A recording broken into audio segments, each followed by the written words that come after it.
Bismillahirrahmanirrahim. Assalamualaikum warahmatullahi wabarakatuh. Alhamdulillahirabbil alamin, hamdan wa syukurillah, amma ba'd. Puji syukur kita panjatkan kehadirat Allah Subhanahu wa taala atas berkat dan rahmatnya lah sehingga kami dari kelompok 7 masih bisa mempresentasikan materi mengenai desain kurikulum. Kemudian kami mengucapkan banyak terima kasih kepada Bapak Rustam Effendi, SPDI MPDI, selaku dosen pengampu mata kuliah pengembangan kurikulum. Sebelum saya mempersilahkan pemateri, saya memperkenalkannya terlebih dahulu. Yang pertama yaitu Yusriani Yunus, yang kedua Rati Purwasi Haris, yang ketiga Nur Asia. Jadi langsung saja saya persilahkan kepada pemateri pertama memaparkan materinya. Baiklah, saya akan membahas terkait desain kurikulum. Yang pertama, kurikulum subjek akademis. Kurikulum ini lebih mengutamakan isi pendidikan. Belajar adalah berusaha menguasai ilmu sebanyak-banyaknya. Orang yang berhasil dalam belajar adalah orang yang menguasai seluruh atau sebagian besar isi pendidikan yang diberikan atau yang disiapkan oleh pendidik. Selanjutnya, karakteristik kurikulum subjek akademis. Yang pertama, korelatif kurikulum, yaitu pola organisasi materi atau konsep yang dipelajari dalam suatu pelajaran dikorelasikan dengan pelajaran lainnya. Yang kedua, unifit atau konsentratif kurikulum, yaitu pola organisasi bahan pelajaran yang tersusun dalam tema-tema pelajaran tertentu yang mencakup materi dari berbagai disiplin ilmu. Yang ketiga, integratif kurikulum atau tidak adanya warna disiplin ilmu. Yang keempat, problem solving kurikulum, yaitu pola organisasi ini yang berisi topik pemecahan masalah sosial yang dihadapi dalam kehidupan dengan menggunakan pengetahuan dan keterampilan yang diperoleh dari berbagai mata pelajaran atau disiplin ilmu. Selanjutnya, kelebihan kurikulum akademis. Yang pertama, mengedepankan intelektual siswa karena pendidikan berfungsi untuk memelihara, mengawetkan, dan meneruskan budaya tersebut kepada generasi berikutnya. Yang kedua, pemilihan aspek-aspek dalam satu mata pelajaran yang mampu membantu tersistemnya sebuah pemahaman. Terakhir, mempersiapkan manusia dari dunia intelektualisme kepada dunia aktual, yaitu masyarakat. Next, kelemahan kurikulum akademis. Pertama, para pengembang kurikulum subjek akademis lebih mengutamakan penyusunan secara logis dan sistematis daripada menyelaraskan urutan bahan dengan kemampuan berpikir anak. Kedua, kurang memperhatikan bagaimana siswa belajar, melainkan lebih mementingkan susunan isi atau apa yang akan dipelajari. Terakhir, materi yang akan diajarkan bersifat universal dan mengabaikan karakteristik siswa dan kebutuhan masyarakat setempat. Next, kurikulum humanistik. Kurikulum humanistik dikembangkan oleh para ahli pendidikan humanistik atau personalist education, yaitu John Dewey atau progressive education dan J.J. Rousseau atau romantic education. Kurikulum ini lebih memberikan tempat utama kepada siswa.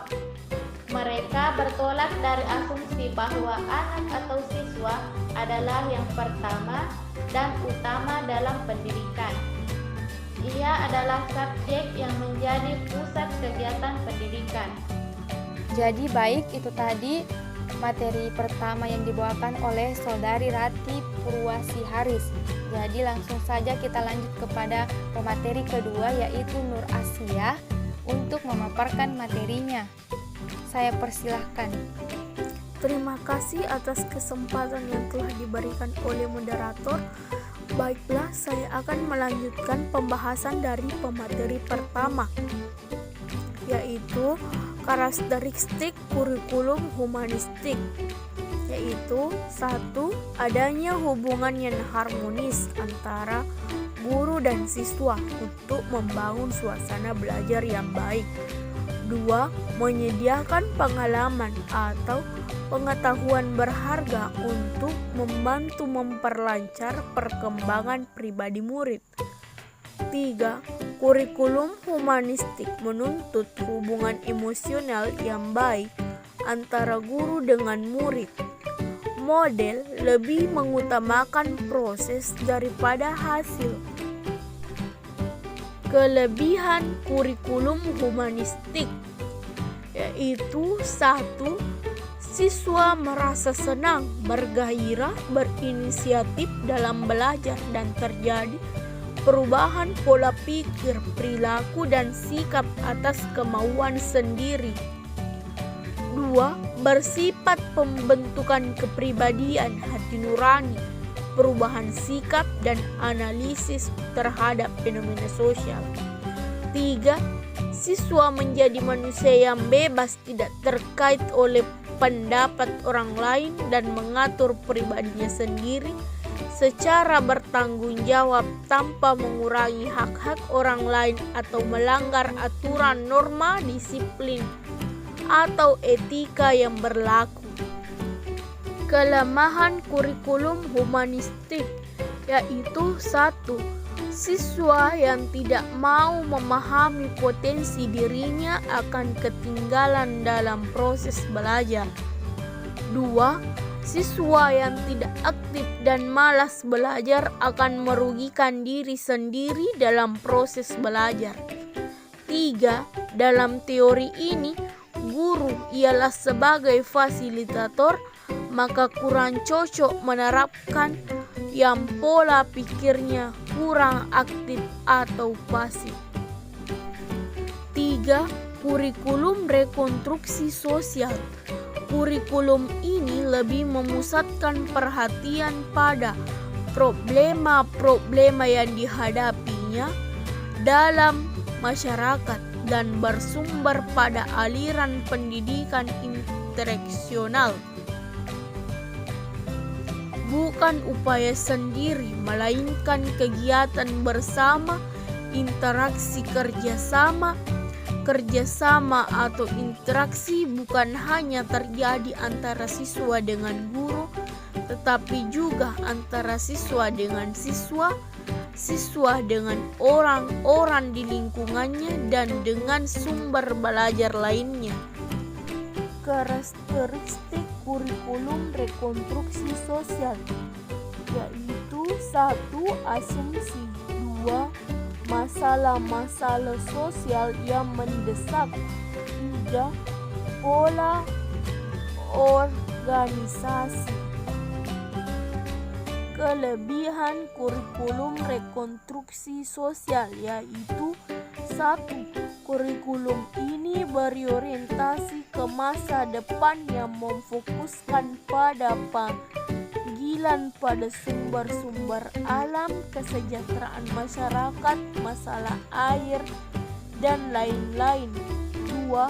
Kurikulum ini menghendaki adanya kerjasama dalam kegiatan belajar, saling menghargai, suasana belajar yang kondusif, dan tidak ada komparatif karena satu dengan yang lain saling ketergantungan. 3. Dalam kegiatan evaluasi, siswa turut serta memilih, menyusun, dan menilai bahan yang akan diujikan. 4. Sasaran evaluasi tidak hanya terfokus pada tingkah penguasa siswa, tetapi lebih penting bagaimana dampak kegiatan sekolah terhadap perubahan masyarakat. Baiklah, itu tadi materi kedua yang dibawakan oleh Saudari Nur Asia. Langsung saja saya lanjut ke materi ketiga, yaitu kelemahan kurikulum rekonstruksi sosial. Diperlukan bantuan para ahli disiplin ilmu dalam menganalisis, memecahkan masalah sosial, dan membuat kebijakan sosial. Kemudian, interpretasi para ahli tentang perkembangan dan masalah-masalah sosial berbeda. Dan yang ketiga, kurangnya perhatian pada penerapan dan dinamika inovasi. Kemudian kurikulum teknologi. Di kalangan pendidikan, teknologi sudah dikenal dalam bentuk pembelajaran berbasis komputer, sistem pembelajaran individu, kaset, atau video pembelajaran. Banyak pihak yang kurang menyadari bahwa teknologi sangat membantu menganalisis masalah kurikulum. Dalam hal ini, pembuatan, implementasi, evaluasi, dan pengelolaan instruksional atau pembelajaran. Kemudian, karakteristik kurikulum teknologi, yaitu tujuan diarahkan pada penguasaan kompetensi yang dirumuskan dalam bentuk perilaku. Kemudian metode yang merupakan kegiatan pembelajaran sering dipandang sebagai proses mereaksi terhadap perangsang-perangsang yang diberikan, dan apabila terjadi respon yang diharapkan, maka respon tersebut diperkuat. Kemudian, organisasi bahan ajar.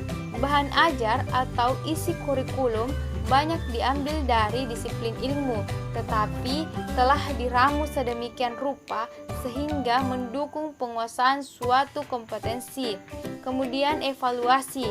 Kegiatan evaluasi dilakukan pada setiap saat pada akhir suatu pelajaran, suatu unit ataupun semester.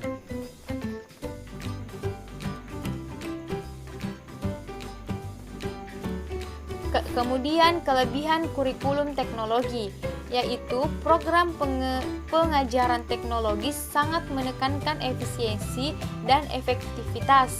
Dan yang kedua, dengan pengajaran model ini, tingkat penguasaan siswa dalam standar konvensional jauh lebih tinggi dibandingkan dengan model-model lain.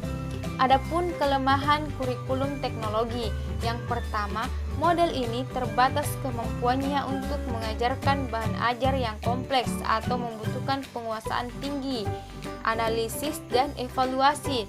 Kemudian, pengajaran teknologi sukar untuk dapat melayani bakat-bakat siswa belajar dengan metode-metode khusus.